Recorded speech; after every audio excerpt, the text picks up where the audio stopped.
Bienvenue sur le podcast de l'Église du Plateau. Quel que soit votre parcours de foi jusqu'à aujourd'hui, nous espérons que le message que vous êtes sur le point d'écouter vous aidera à mieux connaître Dieu tel qu'il se révèle dans la Bible et à découvrir la vie qu'il veut vous offrir. Aujourd'hui, nous continuons notre série qu'on a commencé la dernière fois il y a 2 semaines, intitulée Relations, sexualité et identité, dans laquelle on voit un certain nombre de sujets autour du mariage et de la sexualité. Donc il y a 2 semaines, on avait abordé un peu le cadre, l'institution du mariage, ce que Dieu a voulu pour le mariage, à la fois comme quelque chose qui unit l'homme et la femme pour les bénir comme un cadeau pour eux, mais aussi pour qu'au travers du mariage, il puisse être une bénédiction pour leurs enfants et pour la société tout autour.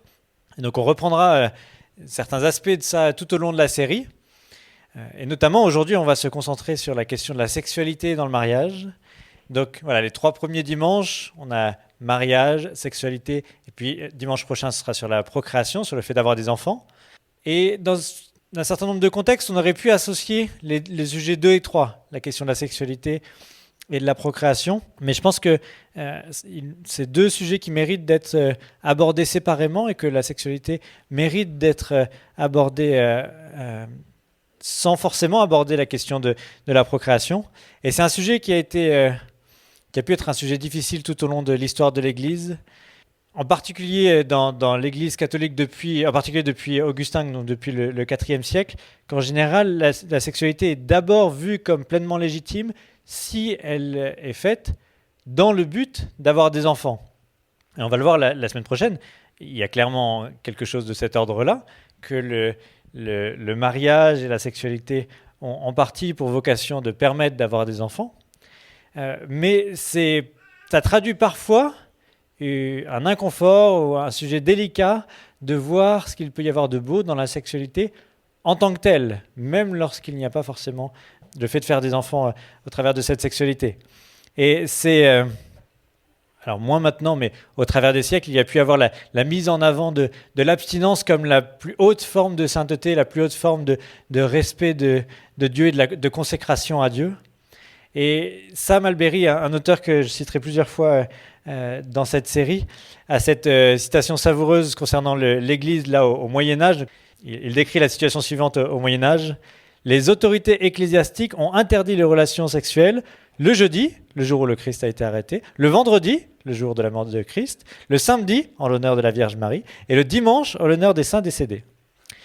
Il est difficile d'éviter l'impression que les dirigeants chrétiens de cette époque n'aimaient tout simplement pas que les gens aient des relations sexuelles. Je peux imaginer que certains d'entre eux essayaient furieusement de trouver des raisons de s'abstenir de relations sexuelles, les mardis et mercredis également.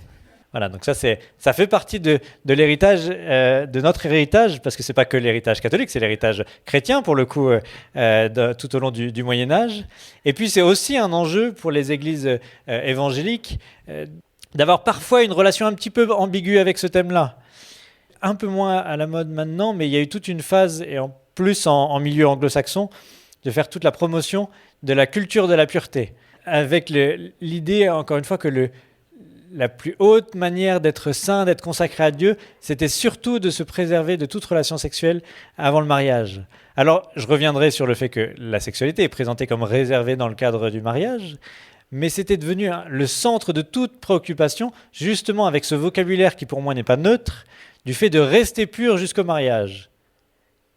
Qu'est-ce que ça veut dire de rester pur jusqu'au mariage ? On peut ne pas avoir de relations sexuelles jusqu'au mariage, mais d'imaginer qu'on est pur jusqu'au mariage, c'est quand même assez ambitieux, dans la mesure où, d'un point de vue biblique, toutes nos actions qui nous éloignent de Dieu, toutes les actions qu'on fait qui ne sont pas conformes à la volonté de Dieu, sont une forme d'impureté, une forme de péché qui nous éloigne de Dieu, que ce soit en termes de sexualité ou dans tous les autres sujets. Donc, ça laisserait entendre que seules nos relations sexuelles pourraient nous rendre impurs et que le reste, ça va.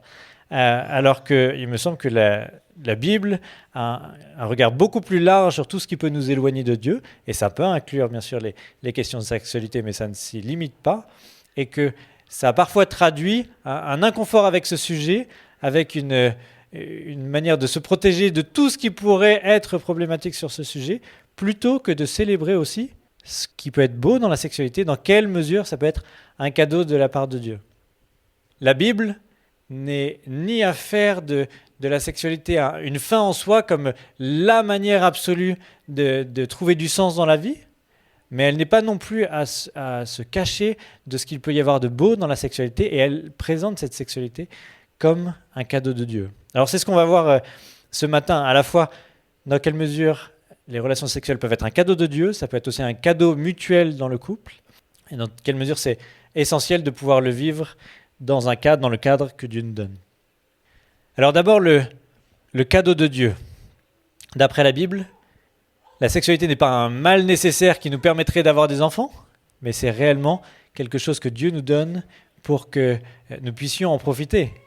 Il y a tout un livre dans la Bible, je n'irai pas dans le détail par rapport à ce livre aujourd'hui, mais il y a un livre qui s'appelle le Cantique des Cantiques, ou on pourrait traduire le plus beau des cantiques, qui est consacré à cette célébration de l'union et de la femme, y compris avec cet aspect de la sexualité.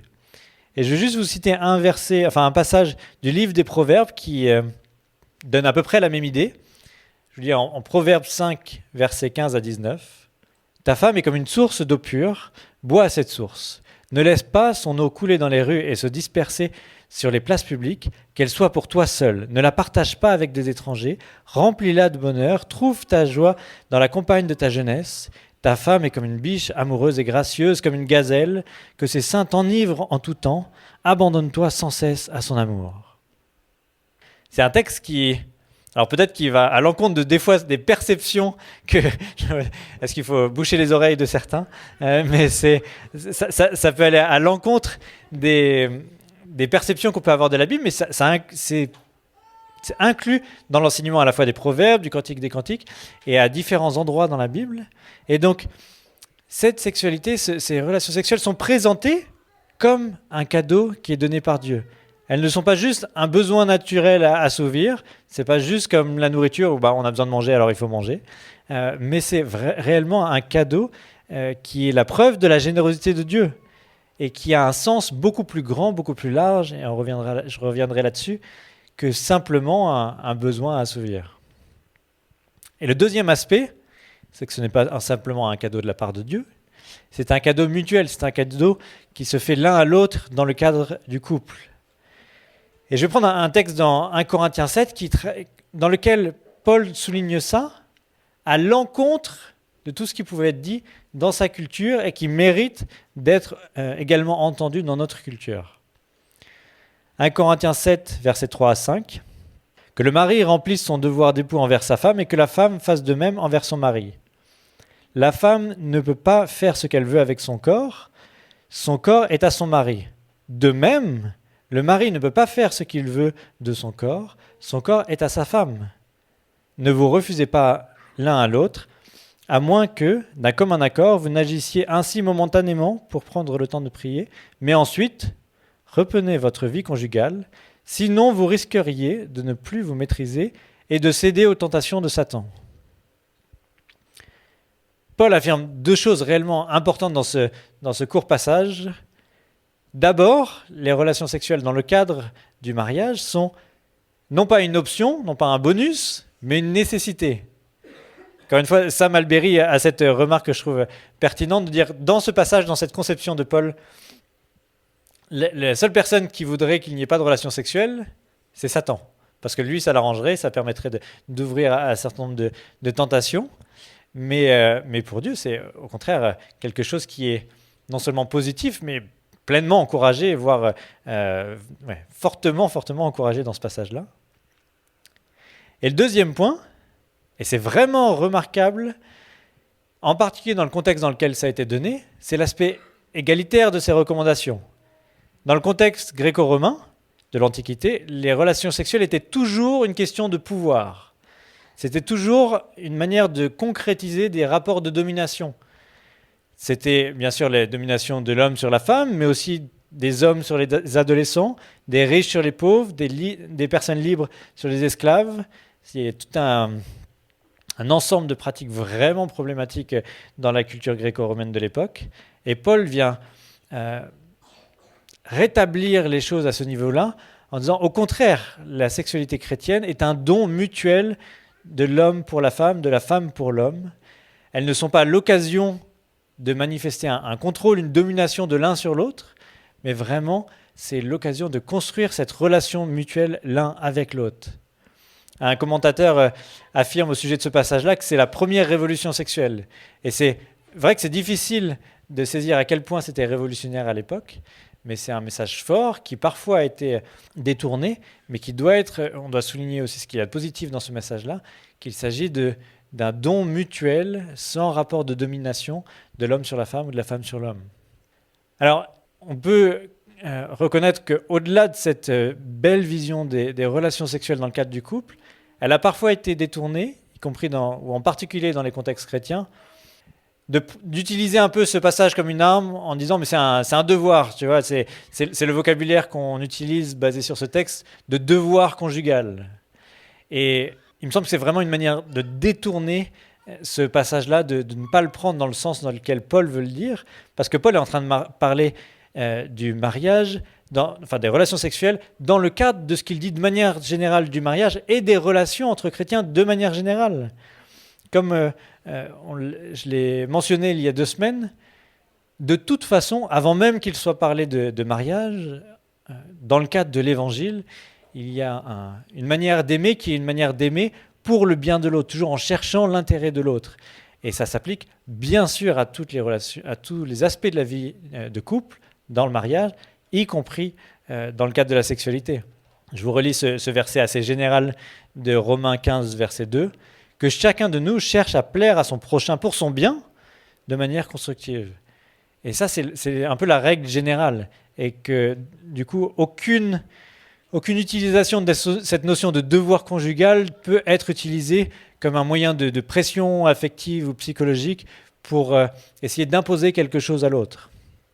Et donc, de manière très, très concrète, dans le cadre du couple, il s'agit d'apprendre à s'aimer en cherchant le bien de l'autre et de pouvoir dialoguer pour toutes les considérations pratiques de quand et comment et tout ça. La Bible dit très peu de choses sur comment devrait être vécue cette sexualité dans le mariage, mais ce à quoi elle nous encourage vivement, c'est que ça puisse être l'occasion de réellement aimer l'autre, non pas d'assouvir un besoin personnel, mais comme l'occasion de se donner pour l'autre, d'aimer l'autre et de chercher le bien de l'autre, et que lorsque la sexualité dans le couple est construite dans ce cadre-là, alors c'est vraiment la plus belle des sexualités qu'il peut y avoir, comme un cadeau mutuel de l'un envers l'autre, plutôt que comme simplement un outil pour assouvir des besoins. Et le troisième point, qui est peut-être le point le plus sensible, en tout cas le point le plus discuté ou qui peut être le plus en tension avec la culture qui est la nôtre, c'est le fait que cette sexualité-là, elle est présentée comme strictement réservée au cadre du mariage. La sexualité est présentée comme un cadeau de Dieu, mais uniquement dans le cadre qu'on a vu il y a 2 semaines, c'est-à-dire de l'union entre un homme et une femme pour la vie. Et c'est un sujet qui peut être sensible, mais qui est la force précisément de ce que peut être cette sexualité dans ce cadre-là. Lorsque des chefs religieux de l'époque viennent interroger Jésus sur la question du divorce, c'est très important de voir quelle est sa réponse. Il vient réaffirmer ce qu'on a vu il y a 2 semaines concernant le cadre général du mariage. Et je vous le lis en Matthieu 19, verset 4. Jésus répondit : « N'avez-vous pas lu ce que déclare l'Écriture ? Au commencement, donc là on revient au texte qu'on avait vu il y a 2 semaines, au commencement le Créateur les fit hommes et femmes, puis il dit : c'est pourquoi l'homme quittera son père et sa mère pour s'attacher à sa femme, et les 2 deviendront une seule chair. Ainsi qu'il ne soit plus 2 mais une seule chair, donc que personne ne sépare ce que Dieu a uni. Je vous le déclare, celui qui renvoie sa femme sauf en cas de débauche et en épouse une autre commet un adultère. » Jésus est assez net et assez clair sur le fait que le cadre qui est donné au début de la Bible n'est pas un cadre dans lequel on serait sorti et puis maintenant ça n'a plus aucune pertinence. Mais malgré la chute, malgré la rébellion de l'humanité vis-à-vis de Dieu, Jésus continue d'affirmer ce cadre-là, de dire Dieu a voulu pour l'humanité cette union entre un homme et une femme qui se donnent l'un à l'autre pour la vie, pour ne former plus qu'un. et que tout ce qui sortirait de ce cadre, et ici il aborde la question du divorce, c'est une forme d'échec vis-à-vis du plan de Dieu, et que ce qu'il veut célébrer, ce qu'il veut mettre en avant, c'est ce cadre qui est là pour, encore une fois, bénir l'homme et la femme, et au travers de cette union, bénir le reste de l'humanité autour d'eux. Alors, je suis bien conscient que c'est, comme je disais, un sujet sensible qui peut parfois même choquer. Quelqu'un commentait que il y a quelques décennies, affirmer ça, c'était vu comme simplement un peu réac. Maintenant, c'est vu comme parfois profondément immoral et à éviter absolument. Et je ne peux pas forcément répondre à toutes les objections que ça implique, mais comme à chaque fois dans cette série, on aura un temps d'échange à la fin. Alors si vous voulez échanger, poser des questions, avoir des objections, on aura un temps d'échange à la fin. Mais ce que je voudrais, c'est simplement souligner, montrer ce qu'il peut y avoir de beau dans cette démarche-là, de réserver la sexualité au cadre de cette union à vie entre l'homme et la femme. Alors d'abord, la beauté de ce qu'il y a de vivre cette sexualité dans ce cadre-là. La Bible nous montre comment cette union entre l'homme et la femme est quelque chose d'unique dans le mariage et que le fait de réserver la sexualité à ce cadre-là participe à cette union unique, incomparable entre un homme et une femme pour la vie. La sexualité n'est pas simplement réservée dans le cadre de cette union, mais parce qu'elle est réservée au cadre de cette union, alors elle participe, elle construit ce qu'il y a d'unique dans cette union du mariage. Je voudrais vous lire encore une citation de Tim Keller à ce sujet. « Dire du mariage qu'il produit une seule chair, comme le citait Jésus juste avant, revient à dire que le rapport sexuel est à la fois un signe de cette union personnelle et légale et un moyen de la réaliser.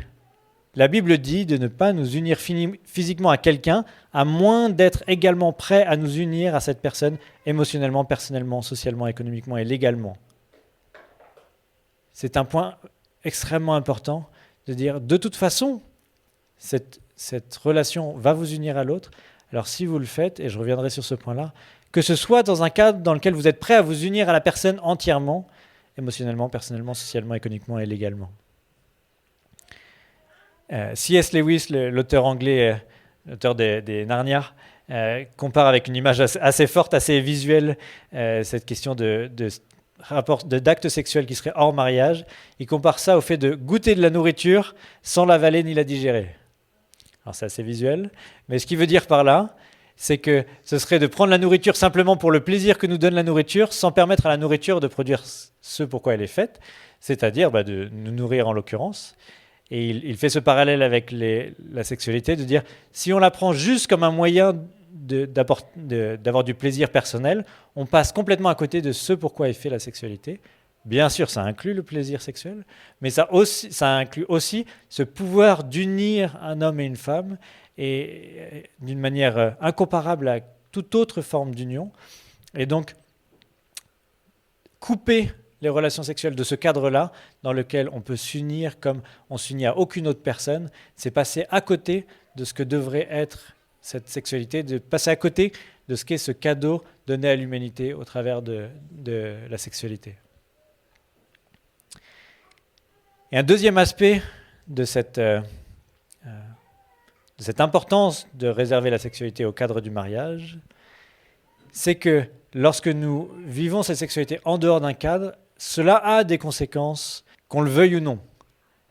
Ça a été un des messages forts des 50 dernières années, de dire la sexualité, c'est juste de la sexualité. Le sexe, c'est juste du sexe. C'est juste un besoin naturel, ça implique que mon corps, et c'est juste une source de plaisir, et rien d'autre. Et dans ce cadre-là, on en fait ce qu'on veut. Dès qu'on a deux adultes consentants qui veulent avoir des rapports, qu'ils le fassent, qu'ils soient en couple, qu'ils ne le soient pas, qu'ils soient plusieurs, qu'ils soient entre amis. Chacun est libre, parce qu'il s'agit c'est juste un lien entre des corps pour une source de plaisir, et rien d'autre. Et il me semble que progressivement, dans l'Église, mais hors de l'Église, on réalise de plus en plus à quel point cette vision de la sexualité passe à côté de la réalité humaine. De plus en plus, on réalise que la sexualité ne peut pas être juste quelque chose qui unit deux corps, mais ça unit nécessairement deux êtres tout entiers. Tristement, tout le mouvement #MeToo, moi, représente bien cette prise de conscience. Lorsque quelqu'un est agressé sexuellement, on ne peut pas lui dire « c'est bon, c'est juste dans ton corps et puis c'est tout, c'est juste du sexe, t'inquiète pas, il n'y a pas d'implication ». C'est évident que pour une personne qui a été agressée sexuellement, ce n'est pas juste son corps qui est impliqué, c'est tout son être qui est blessé. Et la restauration ne concerne pas que son corps, mais la restauration concerne tout son être. Et ça vient en tension très nette avec l'idée que le sexe, ce serait que du sexe. Chaque relation sexuelle nous implique en tant qu'être humain, et pas juste en tant que corps qui serait déconnecté de notre identité, de notre personne tout entière. Et c'est en ça que, qu'on le veuille ou non, le rapport sexuel crée une union, crée un lien entre deux êtres. Et on peut lutter contre ça, on peut essayer de s'en dégager, mais ça reste ce pourquoi ça a été fait et ça reste ce que ça produit nécessairement. Et c'est ce qui rend d'autant plus important de le vivre dans un cadre où on saisit pleinement cet aspect de la sexualité pour créer une union qui est belle, dans laquelle on s'engage pleinement de tout notre être, plutôt que quelque chose où on chercherait à se séparer de l'union et du lien que ça crée. Sam Alberry compare la sexualité à un feu sacré, et je vais vous lire la manière dont il le décrit. Comme toute force puissante, la sexualité doit être utilisée correctement, ce qui signifie être utilisée dans le bon cadre. Il est utile de penser au sexe comme si c'était du feu. En ce moment, j'écris ceci dans un salon de quelqu'un avec une grande cheminée. C'est le seul endroit de la maison où on peut allumer un feu. Allumez-en un ici, et cela donne de la lumière, de la chaleur et de la vie. Allumez-en un n'importe où ailleurs, et il sera dangereux, destructeur et même mortel. Le sexe est comme cela. C'est une forme de feu sacré. Dans le bon contexte, il exprime et approfondit une forme particulière d'amour. Dans le mauvais contexte, cela peut causer d'énormes souffrances et destructions. Donc dans ce sens, le cadre que Dieu donne à la sexualité n'est pas pour nous brimer, c'est pas simplement parce qu'il veut nous faire passer à côté de ce qu'il y aurait de sympa dans la sexualité. Mais c'est précisément pour que la sexualité nous apporte ce pourquoi elle a été conçue, qu'elle puisse être la bénédiction qu'elle doit être pour l'humanité, plutôt qu'une source de souffrance, comme on peut le voir de tant de manières. Donc, en résumé, la sexualité peut être une grande bénédiction. C'est un cadeau, c'est quelque chose que Dieu nous donne. Et il n'y a pas de honte, ni dans la sexualité, ni dans le plaisir qu'elle peut donner. Mais elle peut aussi être une source de grande souffrance. Et c'est un sujet sensible, mais voilà, parmi nous, on peut avoir des parcours et une relation avec ce sujet qui peut être extrêmement diverse. Pour certains, vous avez souffert de choses qu'on vous a faites, vous avez souffert de choses que vous avez faites et que vous regrettez maintenant. Peut-être vous êtes en pleine désillusion parce que vous êtes marié et que vous ne trouvez pas, dans le cadre de votre mariage, la sexualité que vous auriez espérée. Pour plein de raisons, ce sujet peut être un sujet douloureux. Ce n'est pas que beau, ce n'est pas qu'une bénédiction, mais ça peut être dans notre parcours aussi un sujet de souffrance. Mais je voudrais simplement terminer en soulignant que ce sujet, comme les autres, doit être vécu à la lumière de notre relation avec Dieu, avec tous les aspects que ça peut impliquer. Comme pour tout le reste de notre vie, c'est l'occasion de vivre le pardon que Dieu nous offre. Peut-être pour certains, vous avez besoin de pardonner à d'autres les choses qu'ils vous ont faites, et c'est un processus douloureux, c'est un processus long, mais dans lequel Dieu peut vous donner une vraie liberté. Vous avez peut-être besoin de vous pardonner à vous-même des choses que vous auriez faites. Il y a peut-être des choses pour lesquelles vous avez besoin de vous repentir, c'est-à-dire de reconnaître devant Dieu que ce que vous avez fait n'était pas conforme à ce que Dieu définit comme bon, et il est prêt à vous pardonner. S'il nous demande de nous pardonner les uns les autres jusqu'à 77 fois cette fois, il est prêt à faire de même envers nous, et il est prêt à toujours venir nous pardonner lorsqu'on reconnaît que nous voulons vivre les choses différemment et que ce que nous avons fait pouvait être mauvais aux yeux de Dieu. Et puis comme pour tout dans notre relation avec Dieu, c'est aussi l'occasion de lui demander de l'aide, de lui demander d'intervenir. Ça peut être pour une restauration, ça peut être pour un renouveau dans votre couple, Ça peut être aussi pour être en couple, pour les célibataires, que Dieu puisse vous donner un conjoint avec lequel vous pourrez vivre pleinement cette bénédiction. Donc, je vais simplement terminer en priant pour chacun d'entre nous, que nous puissions vivre ce sujet comme une bénédiction et pas comme une malédiction, pas comme une source de souffrance, et que Dieu puisse nous accompagner aussi dans la restauration qu'il peut y avoir de nécessaire dans le parcours de certains d'entre nous. Et pendant que je vais prier, je vous encourage vraiment à vous poser cette question devant Dieu, dire est-ce qu'il y a quelque chose que j'ai besoin de pardonner ? Est-ce qu'il y a quelque chose dont j'ai besoin de me repentir, de reconnaître comme étant une erreur et comme quelque chose non conforme à ce que Dieu voulait ? Et est-ce que j'ai besoin de quelque chose de la part de Dieu ? Est-ce que j'ai besoin d'aide de la part de Dieu ? Et que vous puissiez dans votre cœur faire cette prière à Dieu, qu'il puisse intervenir pour que vous puissiez vivre cela comme une bénédiction. Et puis, ça peut être aussi un sujet pour lequel vous avez besoin d'en parler. Si vous avez besoin de venir m'en parler, si vous avez besoin d'en parler avec une femme, vous pouvez en parler avec Barbara, vous pouvez aussi en parler à des personnes de confiance dans l'Église. Si vous avez besoin d'être accompagné par un psychologue, il n'y a pas non plus de honte par rapport à ça, et vous pouvez venir me demander aussi, si vous voulez, le contact d'un psychologue chrétien pour pouvoir en parler. Que ça puisse être non pas un fardeau, mais une libération, à la fois dans votre relation personnelle avec Dieu, et puis aussi dans le cadre de la solidarité de l'Église avec des personnes de confiance et avec des personnes qui peuvent être spécialistes et vous aider par rapport à ça. Dieu peut faire quelque chose de beau avec ce cadeau. Et si c'est actuellement vraiment un sujet de souffrance, je vous encourage à entrer dans cette démarche pour chercher à voir comment Dieu, l'Église, peut vous aider à mieux vivre cette réalité. Mieux vivre comme un cadeau de Dieu pour vous bénir votre couple, et qu'au travers de l'épanouissement du mariage, on puisse avoir des couples et des familles qui soient une bénédiction pour le reste de l'Église et de la société. Alors je vais simplement terminer en priant, puis ensuite on pourra avoir un temps d'échange.